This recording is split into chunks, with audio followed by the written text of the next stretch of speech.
إن الحمد لله نحمده ونستعينه ونستغفره ونعوذ بالله تعالى من شرور أنفسنا ومن سيئات أعمالنا.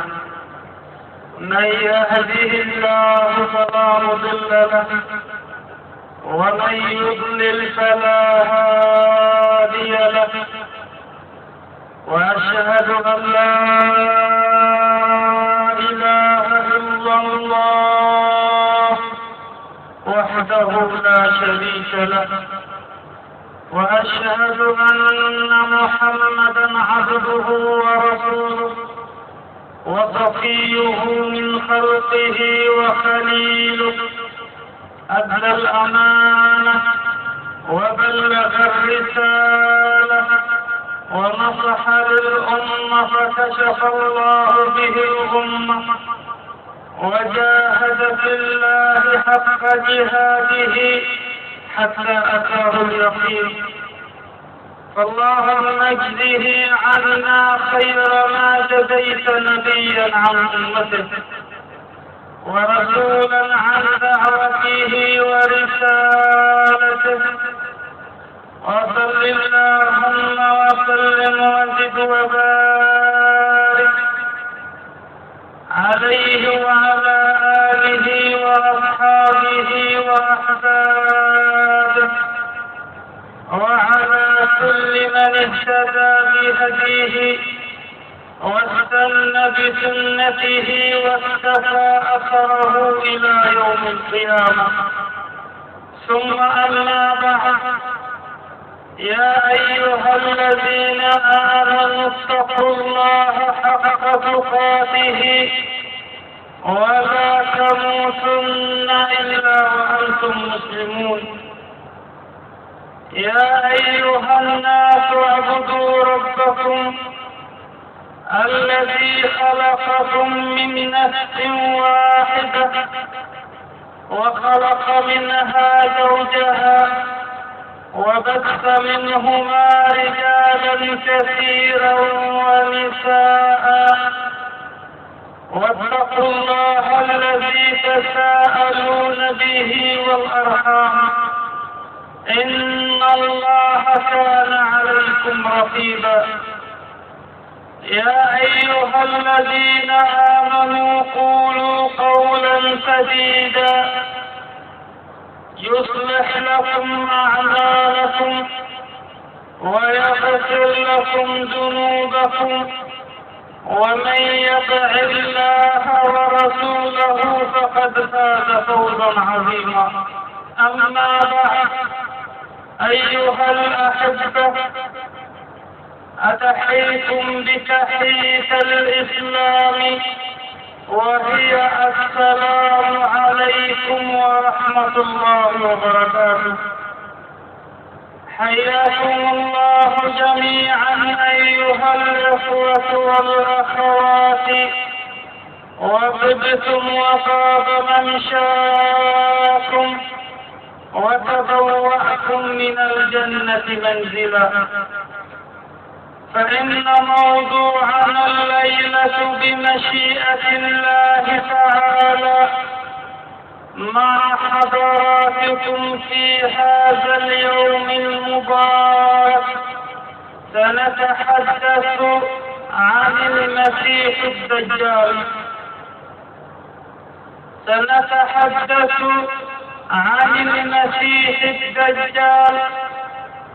هذا هو موضوعي الليلة مع حضراتكم في هذا اليوم المبارك. وظهور الدجال علامة من علامات يوم القيامة الكبرى. وظهور الدجال علامة من علامات يوم القيامة الكبرى. وقد ذكر النبي صلى الله عليه وسلم هذه العلامات، أي علامات يوم القيامة الكبرى، في حديثه الصحيح الذي رواه مسلم في كتاب الفتن وأشراط الساعة من حديث حذيفة ابن أخيه الغفاري رضي الله عنه قال اطلع النبي صلى الله عليه وسلم علينا ونحن نتذاكر. اطلع النبي علينا ونحن نتذاكر فقال المصطفى صلى الله عليه وسلم ما تذاكرون؟ فقالوا نذكر الساعة يا رسول الله. فقالوا نذكر الساعة يا رسول الله. فقال المصطفى إن الساعة لن تقوم حتى ترون قبلها 10 آيات. قال المصطفى إن الساعة لا تقوم إن الساعة لن تقوم حتى ترون قبلها 10 آيات، وهي الدخان والدجال والدابة ونزول عيسى ابن مريم وطلوع الشمس من مغربها ويأجوج ومأجوج وثلاثة خسوف: خسوف بالمشرق وخسف بالمغرب وخسف بجزيرة العرب. يقول المصطفى إن الساعة لن تقوم حتى ترون قبلها 10 آيات، وهي الدخان والدجال والدابة ونزول عيسى ابن مريم وطلوع الشمس من مغربها ويأجوج ومأجوج وثلاثة خسوف: خسف بالمشرق وخسف بالمغرب وخسف بجزيرة العرب. وآخر ذلك نار تخرج من اليمن تسوق الناس على محشرهم أو إلى محشرهم. وآخر ذلك نار تخرج من اليمن تسوق الناس على محشرهم. ولقد ذكر المصطفى هذه العلامات بغير هذا الترتيب في روايات أخرى صحيحة. ولقد ذكر المصطفى هذه العلامات بغير هذا الترتيب في روايات أخرى صحيحة. والذي يترجح من الأخبار كما قال الحافظ ابن حجر في فتح الباري أن خروج الدجال هو أول الآيات العظام. إن خروج الدجال هو أول الآيات العظام التي تؤذن بتغيير الأحوال على وجه الأرض، وتنتهي هذه المرحلة بموت عيسى ابن مريم. كما قال الحافظ ابن حجر في فتح الباري أن خروج الدجال هو أول الآيات العظام التي تؤذن بتغيير الأحوال على وجه الأرض، وتنتهي هذه المرحلة بموت عيسى ابن مريم.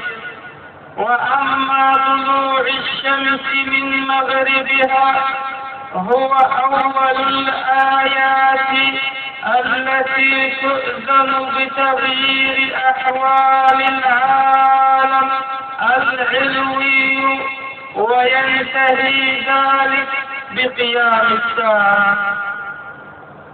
وأما طلوع الشمس من مغربها هو أول الآيات التي تؤذن بتغيير أحوال العالم العلوي، وينتهي ذلك بقيام الساعة. ولعل طلوع الدابة يكون في نفس اليوم، ولعل طلوع الدابة يكون في نفس اليوم الذي تطلع فيه الشمس من مغربها، والله أعلم. ولكن على أي حال فإن العلامات الكبرى ستقع متتابعة، فإن العلامات الكبرى ستقع متتابعة، وهي كحبات العقد إذا انفردت منه حبة تتابعت بقية الحبات. لا إله إلا الله. ولكن على أي حال فإن العلامات الكبرى ستقع متتابعة، هي كحبات العقد إذا انفردت منه حبة تتابعت بقية الحبات. وهذا كلام الصادق الذي لا ينطق عن الهوى. ففي الحديث الذي رواه الحاكم في مستدركه وصححه على شرح مسلم، وأقر الحاكم الذهبي والألباني من حديث أنس رضي الله عنه أن النبي صلى الله عليه وسلم قال: الأمارات أي العلامات الكبرى، الأمارات أي العلامات الكبرى خردة منظومات في سلك. إن العلامات الكبرى خردة منظومات في سلك، فإن يقطع السلك يتبع بعضها بعضا، فإن يقطع السلك يتبع بعضها بعضا.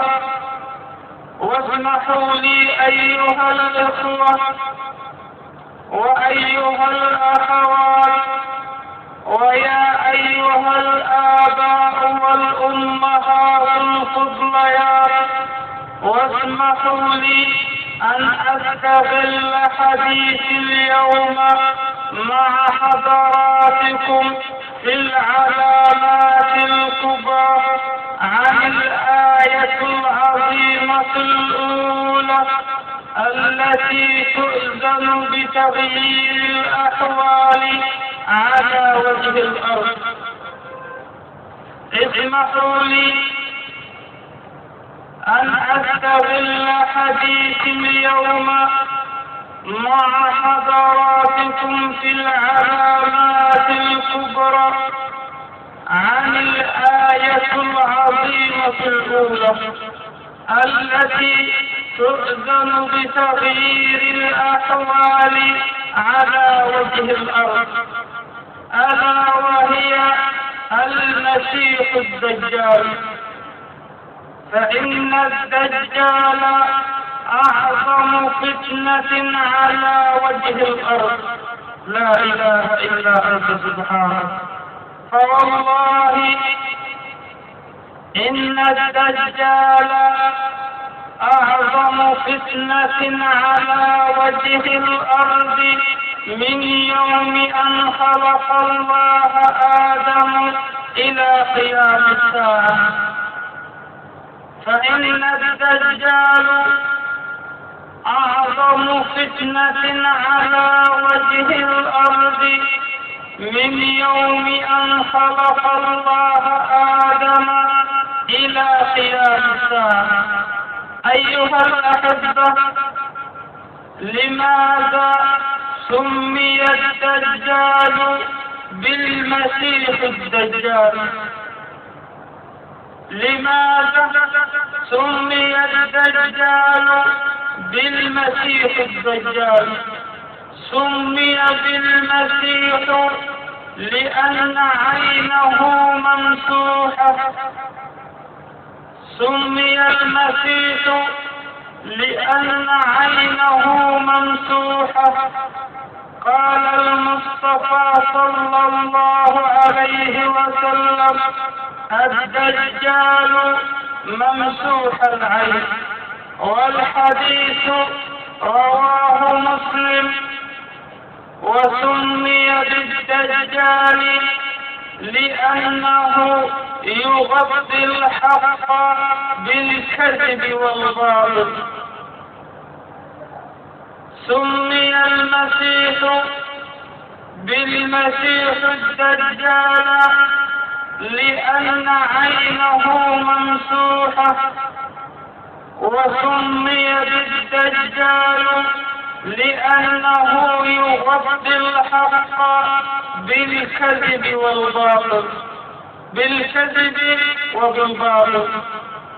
فهذا دجل فسمي بالدجال. فإن فتنة الدجال أيها الإخوة فتنة عظيمة. قال المصطفى صلى الله عليه وسلم، والحديث رواه مسلم من حديث عمران بن حسين رضي الله عنه، قال عليه الصلاة والسلام: ما بين خلق آدم إلى قيام الساعة أمر أكبر من الدجال. ما بين خلق آدم إلى قيام الساعة أمر أكبر من الدجال.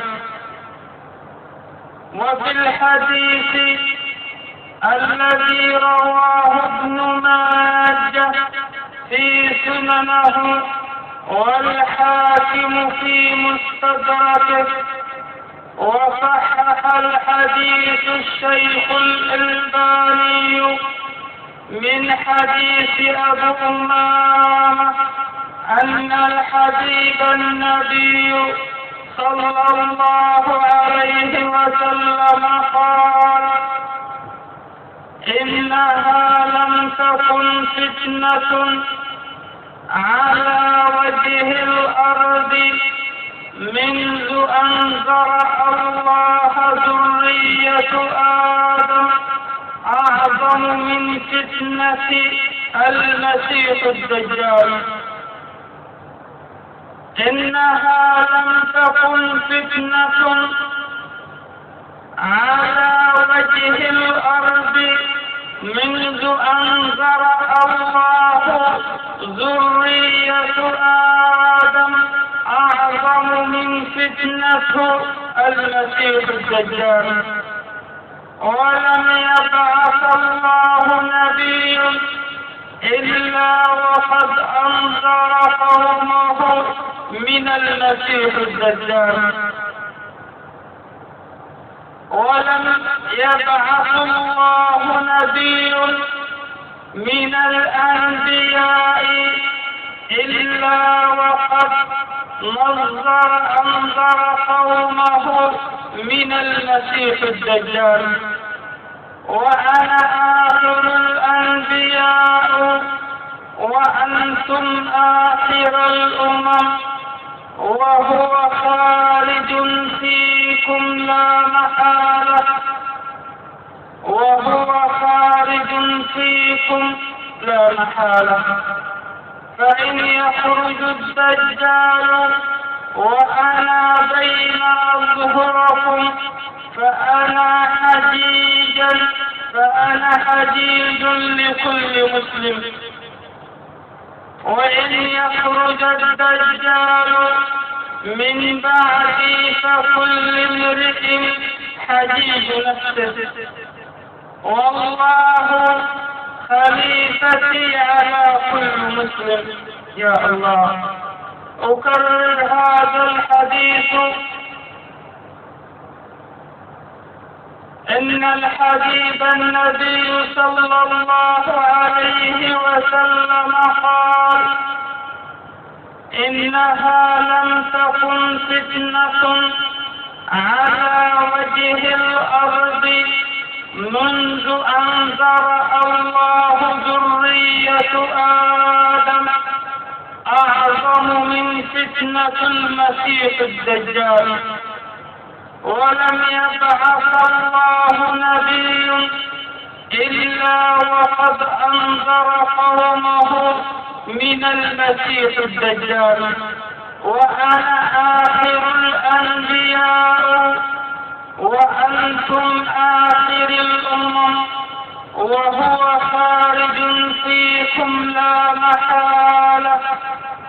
فإن يخرج الدجال وأنا بين أظهركم فأنا حجيج لكل مسلم.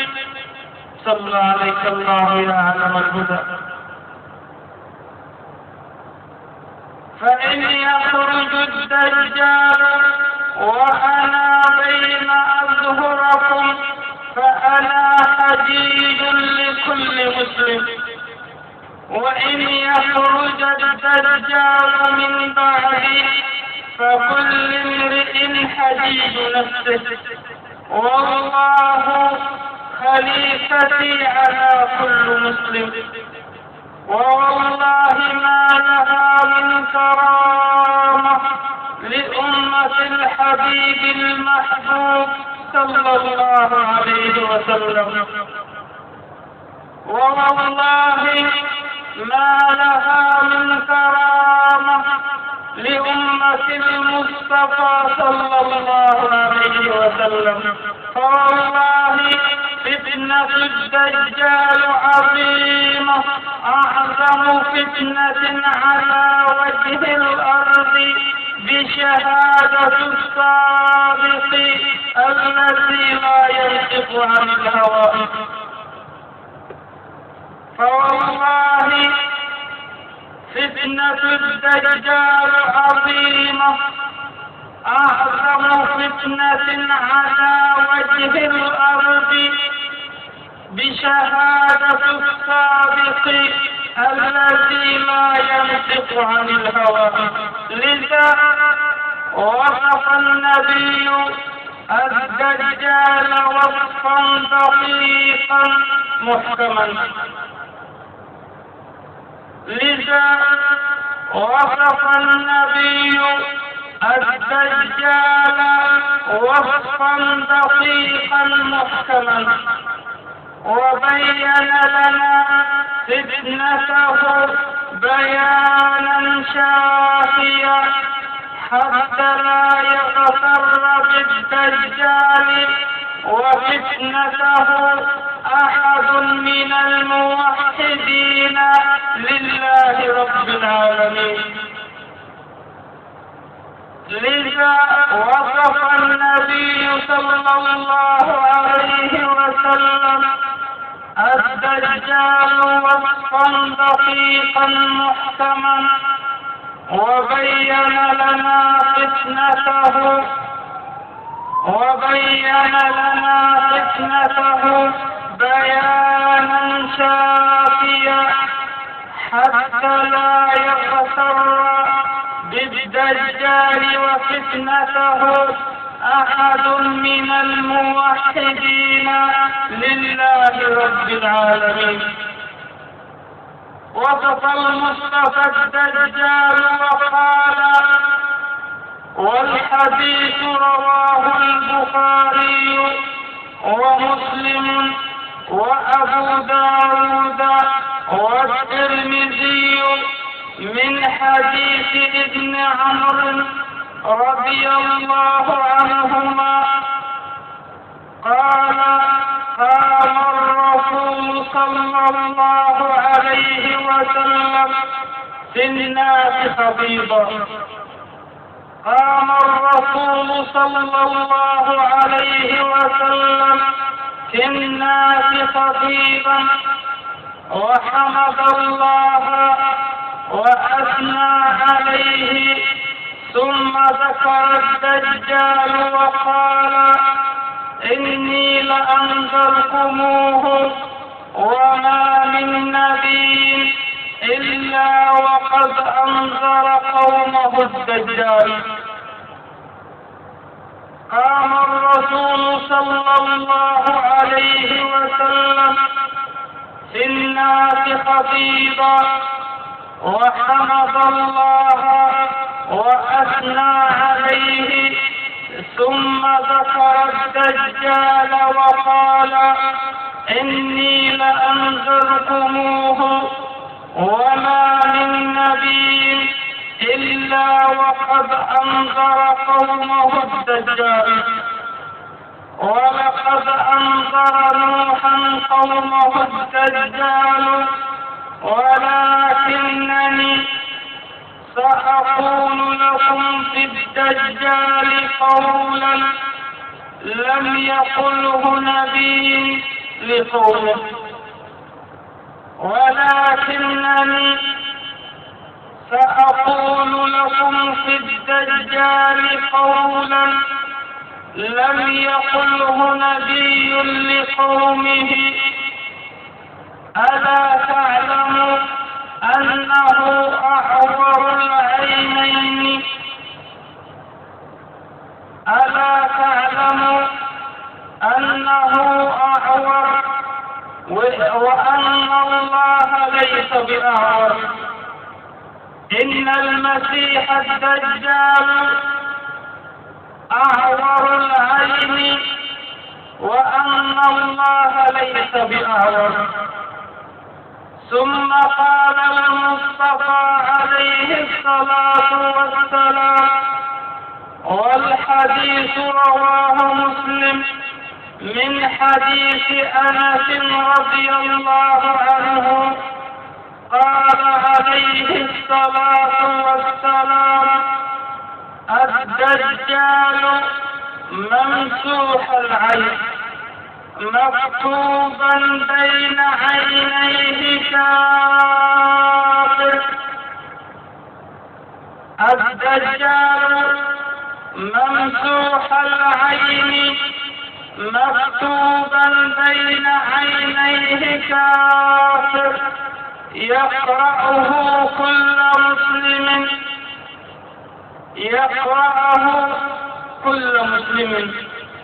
والكتابة على جبين الدجال كتابة حقيقية وليست مجازية.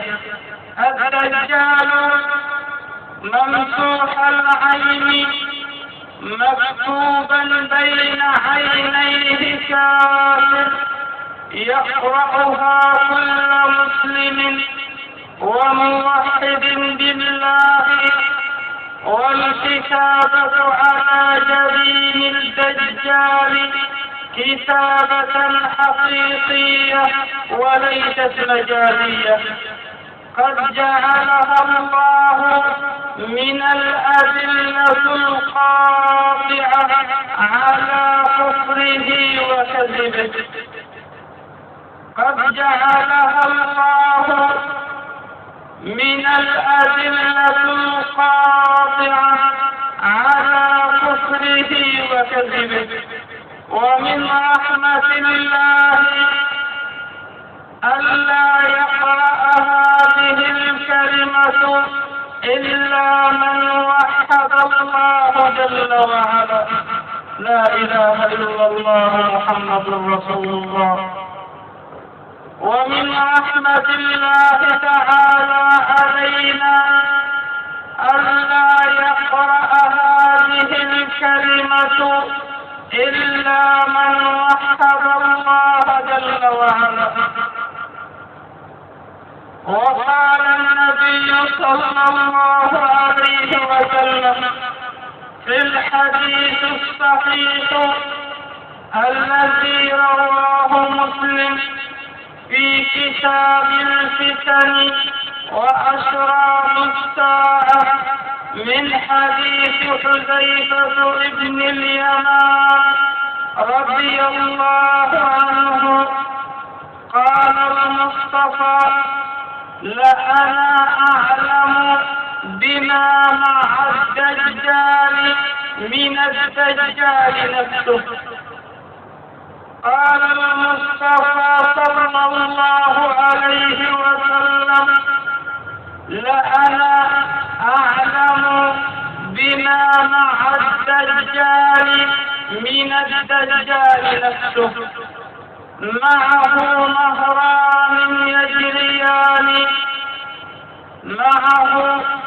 نهران يجريان إحداهما رأي العين ماء أبيض والآخر رأي العين نار تأجج أي تشتعل.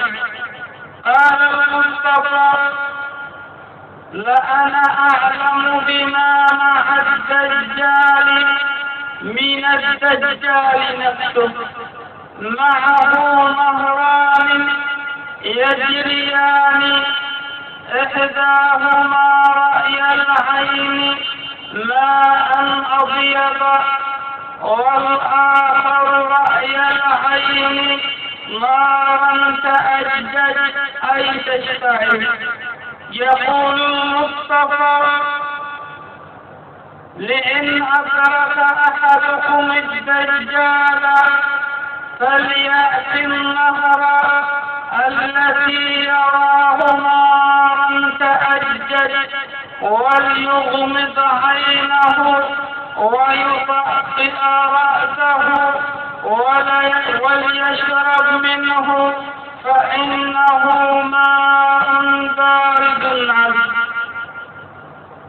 يقول المصطفى صلوات ربي وسلامه عليه: يقول المصطفى: لئن أدرك أحدكم الدجال فليأت النهر التي يراه نارا تأجج وليغمض عينه ويطأطئ رأسه وليشرب منه فإنه ماء بارد عذب.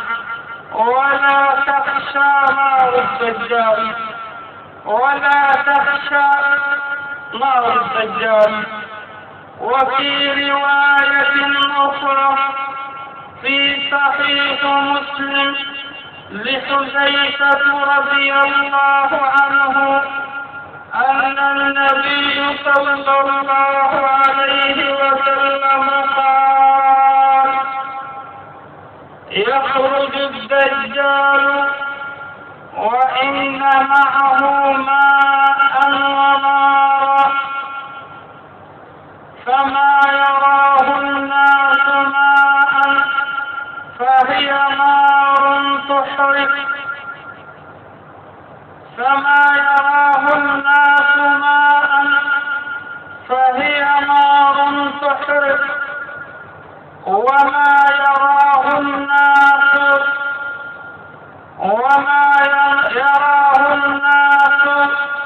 نار طيبا، وما يراه الناس نارا فهو ماء بارد طيب. يخرج الدجال وإن معه ماء ونارا، فما يراه الناس ماء فهي نار تحرق، وما يراه الناس نارا فهي ماء بارد طيبا، فإنه ماء بارد طيبا. وأسأل الله تبارك وتعالى أن يعصمني وإياكم من فتنة الدجال. وأقول قولي هذا وأستغفر الله لي ولكم، وصلى اللهم على سيدنا محمد وعلى آله وصحبه وسلم، والسلام عليكم ورحمة الله وبركاته.